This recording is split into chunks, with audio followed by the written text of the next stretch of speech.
Hi everyone, welcome back to my channel Beauty का हॉलिक. If you are new here, my name is Manu Singh. I am a Jaipur based makeup artist. So आज की इस video में I am going to talk about a bridal consultation. So as a makeup artist, जब भी आप अपनी new brides के साथ में कंसल्टेशन करते हो तो आपको किन किन चीज़ों का बारे में ध्यान होना चाहिए और किन किन के बारे में आपको कंसल्टेशन उनके साथ में करना चाहिए. तो it might be for skin, it might be for makeup, it might be for outfit, for hair. So just take your notebook and pen and write that down because I have do it very nicely. मैंने बहुत अच्छे से इस चीज़ के बारे में discuss करा and the practically जब मैंने प्रैक्टिकली भी ये चीज़ें करके देखी तो it works perfectly because at the and time bride के साथ में और आपके बीच में कोई भी कन्फ्यूज़न नहीं होता है अबाउट द लुक, कोई भी मिसअंडरस्टैंडिंग नहीं होती है, कोई भी लास्ट टाइम चेंजेस नहीं होते हैं. तो इट्स अ परफेक्ट थिंग जो कि आप अपनी ब्राइड्स के साथ में एक बार ज़रूर डिस्कस करेंगे.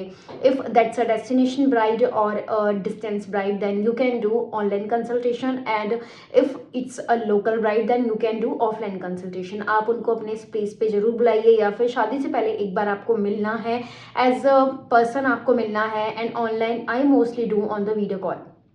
सो बेसिकली मैं अपनी ब्राइड्स के साथ में मोस्टली वीडियो कॉल करके डिस्कस कर लेती हूँ अबाउट ईच एंड एवरीथिंग और ये आपके 1 से 2 महीने पहले हो जाना चाहिए जब उनका outfit and jewellery and you can just suggest some things to brides जो कि इसमें आने वाला है. ठीक है. So bridal consultation you have to start with a very basic questions. If I will talk about that basic question so it is a first thing which is a outfit. जब आपको वो बुक कर देते हैं तो may be 5 month prior कर दे या फिर 2 मंथ प्रायर करे तो उनकी वेडिंग डेट से 1 महीने पहले का जो टाइम होता है उससे पहले आपको कंसल्टेशन करना है.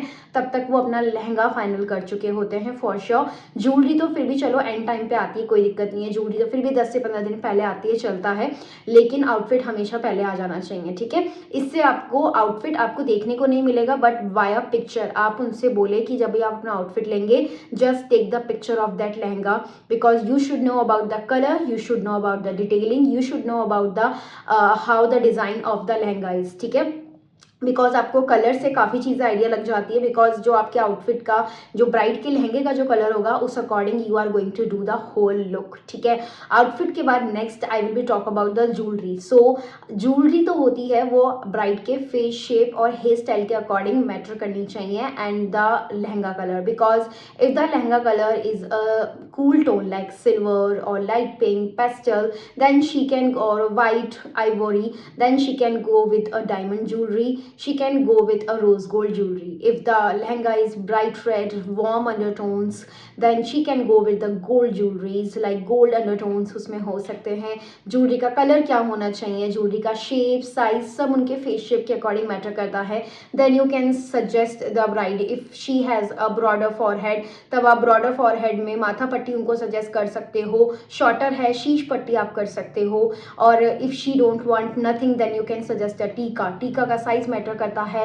नेक की लेंथ के अकॉर्डिंग उनका नेकलेस मैटर करता है. आपको बताना है if she has a longer neck then she can go with a high neck और चोकर काइंड ऑफ नेकलेस और double layering necklace. She has a short neck, उनकी नेक की लेंथ बहुत ज़्यादा नहीं है या फिर जॉ और चेस्ट में ज़्यादा डिफरेंस नहीं है या शोल्डर में ज़्यादा डिफरेंस नहीं है तब आप उनको सजेस्ट कर सकते हो कि मिनिमल जाए एंड जो यहाँ तक एंड हो जाते हैं जो नेक लाइन पे एंड होते हैं उनके साथ में आप उनको रिकमेंड कर सकते हो. नेक्स्ट द इयरिंग साइज भी बहुत मैटर करता है. ब्राइड के जो इयरिंग्स होते हैं वो नेकलेस से टच नहीं होने चाहिए. That should be cut on the half side. मतलब बहुत ज़्यादा लॉन्ग भी नहीं होने चाहिए, बहुत ज़्यादा हैवी भी नहीं होने चाहिए, बहुत ज़्यादा शॉर्ट भी नहीं होने चाहिए. तो you can just suggest accordingly. ठीक है. यू कैन सजेस्ट कनौतीज, you can suggest nath according to the face shape because some brides has a broader face, some bride has a smaller face. तो आप नथ का साइज उनको सजेस्ट कर सकते हो.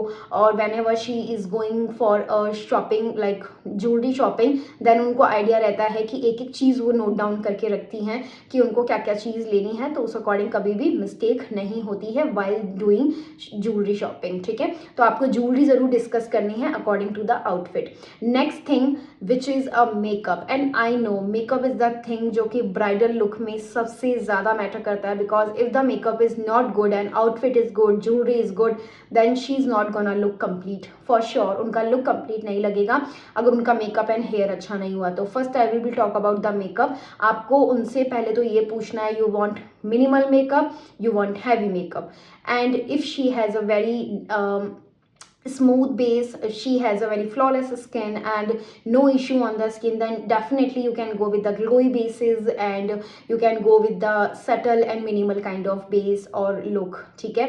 and you can discuss about the eye look, what kind of eye look she want, what kind of lip shade she want, ठीक है। because outfit के according आपको ज़्यादातर आइडिया तो लग ही जाता है कि आपको रेड यूज़ करने हैं, न्यूड्स यूज़ करने हैं या पिंक यूज़ करने हैं। It complete depends on the bright choice. And next आपको अगर ये चीज़ ध्यान रखनी है कि अगर उनके स्किन कंसर्न्स बहुत ज़्यादा है, लाइक एक्ने प्रोन स्किन बहुत ज़्यादा है, पिगमेंटेशन बहुत ज़्यादा है, देन डेफिनेटली आपको लेयरिंग करनी पड़ती है, because you just wanted to give that a full coverage to the bride. Because bride आपको बोलेगी कि मुझे मिनिमल मेकअप चाहिए, लेकिन अगर उसके उनके स्किन पे कोई भी कंसर्न होते हैं, लाइक एक्नेज हो सकते हैं, मे बी होने तो नहीं चाहिए बट अगर होते हैं तो उस कंडीशन में अगर आप मिनिमल बेस जाओगे तो उनके एक्नेज दिखेंगे and she is not going to feel confident for sure, ठीक है। तो वैसे तो ब्राइड्स को हमेशा अपने स्किन ट्रीटमेंट्स लेने चाहिए शादी से पहले। I will talk about that later. And with that you just have to discuss about कि अगर स्किन कंसर्न नहीं है then definitely you can go with the glowy base. अगर संगीत के बारे में बात करें तो संगीत में bride use to dance a lot, ठीक है, उनको बहुत ज़्यादा डांस करना होता है, तो उस कंडीशन में you can just go with the matte base only, because matte जो होता है पहली बात तो लंबा चलता है, स्टे अच्छा करता है, ग्लोई, और मतलब अगर स्वेटिंग आती है तो स्वेटिंग की कंडीशन में वो फ्लूइड नहीं करता है या फिर ख़राब नहीं होता है, रूइन नहीं होता है मैट मेकअप। एंड ओवरऑल उसकी जो लॉन्जेविटी होती है as compare to glowy base और मिनिमल बेस के कंपैरिजन में ज़्यादा होती है। So next I will be talk about the hair style. If I will talk about the hair style ना, तो she has the better idea, और you should have the better idea कि उनके ऊपर क्लीन हेयर स्टाइल कैसे जाएगा। If you are seeing her front to front then you can C her face symmetry. Face symmetry बहुत अच्छी होती है तो मिड पार्टिंग के साथ क्लीन बन बहुत अच्छा जाता है, मैसी पोनी बहुत अच्छी जाती है, एंड विथ दैट उनके फेस शेप के अकॉर्डिंग आपको बहुत कुछ आइडिया लग जाएगा। And with that you can go with side parting, middle parting, partings के बारे में you should know. And if she want to go messy bun then Massey बन अगर है तो माथा पट्टी के साथ में कैसा लुक उनको चाहिए। So you can just discuss about everything, because आपके पास में अगर आप ऑफलाइन कंसल्टेशन कर रहे हो you should have all the pictures of the hair styles. आपके पास में बहुत सारे ऑप्शंस होने चाहिए उनको दिखाने के लिए, of the hair styles, of the makeups, of the eye makeup and whole look, ठीक है। Next makeup and hair styling के बाद में जो नेक्स्ट चीज़ आती है वो है एक्सेसरीज। एक्सेसरीज उनको कैसी चाहिए, she want real flower, she want heavy diamond accessories और गजरा, और what kind of accessories she want on that day. And next आता है skin care routine, and bride should start their proper और intense skin care routine 2 months ago, at least 2 months ago उनको करना होता है, because अगर वो 10 से 15 दिन करने बैठेंगी तो आई एम श्योर कि कुछ नहीं होने वाला है। So you can just recommend them some products, not so much products, because overall dermat can do much better work with their skin, and अगर उनके स्किन कंसर्न्स बहुत ज़्यादा है then suggest her to go dermat, ठीक है। अगर वो डर्मेट के पास में जाकर के प्रॉपर स्किन ट्रीटमेंट नहीं लेती हैं तो फिर ओवरऑल कितना भी प्रोडक्ट लगा लो आई डोंट थिंक सो कि वो इतना जल्दी वर्क करेगा जितना डर्मेटोलॉजिस्ट उस पर वर्क कर सकता है। एंड अगर उनके स्किन कंसर्न बहुत ज़्यादा नहीं है, नॉर्मल स्किन है like my skin, then definitely you can just suggest some product. You can just you feel dryness, you feel oiliness, how you feel, which product you are prone to, which product you are sensitive to, you have sensitive skin, और अभी क्या product use कर रहे हो, you can just simply ask and recommend your product according to the skin type, ठीक है। आप उनके skin condition के according उनको product 2-4 recommend कर सकते हो। if she says कि no I am not comfortable to go with a dermat because my skin condition is okay, then definitely she can go with some basic skincare routines, जैसे कि I mostly suggest to my brides a Bioderma product, Emeraldis products and Cetaphil products and OC Glow products. These kind of products are very very nice. Wishful scrub, like these kind of products are very very gentle, and minimalist products, these kind of products are very very good on the skin or every kind of skin, it works on the every skin. And while this आप उनको बोलो कि आपको कोई भी heavy bleach, heavy skin treatment, facials, मतलब hydra facial will work but not chemical facials and chemical treatment on the hair. आपको chemical treatment नहीं लेना है अपने हेयर पे, लाइक स्ट्रेटनिंग, स्मूथनिंग, बोटॉक्स कुछ भी नहीं लेना है, otherwise your hair stylings are going to ruin. ठीक है, आपको उनको क्लियरली ये चीज़ें बोलनी है, क्लियरली ये चीज़ें उनको एक्सप्लेन करनी। नेक्स्ट आपको अपनी ब्राइड के साथ में बात करनी है अबाउट द ड्रैपिंग, कि आपको अपने लहंगे का ड्रैपिंग कैसा चाहिए, बिकॉज मैंने बहुत ज़्यादा ये चीज़ देखी है। Most of the clients are very very confuse about that draping, but some of my brides are very very aware about that.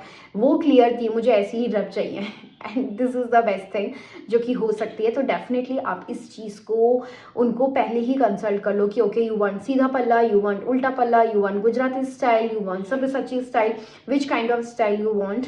आपको किस तरीके का मॉडर्न लुक चाहिए, थोड़ा सा ट्रेडिशनल काइंड ऑफ लुक चाहिए, उस अकॉर्डिंग आप ड्रैपिंग उनके साथ में डिस्कस करेंगे। She has a single dupatta तो आपको ड्रैप कैसे करनी है, she has a double dupatta तो आपको कैसे ड्रैप करनी है, not only for the lehenga. If she is wearing sari then आप उनको वो किस तरीके की ड्रैपिंग चाहती है साड़ी में। Next for the bridal consultation you can just talk about the trials. If she has booked you then definitely she is very very confirmed about you, but if she asks for the trials then provide the paid trials to the brides। at least उनको ये चीज़ का idea लग जाता है कि मेरा skin कैसा लगने वाला है, मेरा फेस कैसा लगने वाला है, अगर पर्टिकुलर कोई मेकअप आर्टिस्ट करता है तो। एंड आप हाफ फेस पेड ट्रायल अपने ब्राइड्स को प्रोवाइड करिए, you can just consult with them, because इससे आपको क्लाइंट के मेकअप बिहेवियर का बहुत अच्छे से पता लगता है। Because some clients are very very comfortable with the makeup but some are not. ठीक है, बिकॉज कई ब्राइड्स पहली बार मेकअप करती हैं, ये बात सच है। कुछ के लिए मेकअप बहुत ज़्यादा ऐसा होता है कि मेरे को करना है तो मेरी शादी पे मेकअप होगा, उससे पहले I don't do apply foundation concealer. But जब आप ट्रायल ले लेते हो एक बार तो ट्रायल में she feels very comfortable and you are very confident about that कि हाँ ये लुक बहुत अच्छा जाएगा। And you just have to take the before and after picture and you have to take that trial picture so that you can do or you can use that same product on the main day। ठीक है, ये भी आप कर सकते हो। But most of the time मतलब 90-95% clients जो होते हैं, जो ब्राइड्स होती है, they are very confident about the कि ओके मेरे को ट्रायल की नीड नहीं है। But some clients are very very specific about that makeup, so they want trial, then you can provide them a paid trial as well। so next and last thing, consultation से के time पे आपको एक चीज़ उनसे ज़रूर पूछनी है, what is your ready time and what kind of rituals you are going to follow। So basically आपको यही नहीं पूछना है, यही सफिशिएंट नहीं है रेडी टाइम पूछना, बिकॉज आपको ये भी चीज़ें पूछनी होती है कि आपकी वेडिंग डे के दिन क्या क्या रिचुअल्स है। मे बी मॉर्निंग में कोई रिचुअल ना हो, डायरेक्ट उनको रेडी होना हो, तब उस टाइम पे वो जल्दी आ सकती हैं।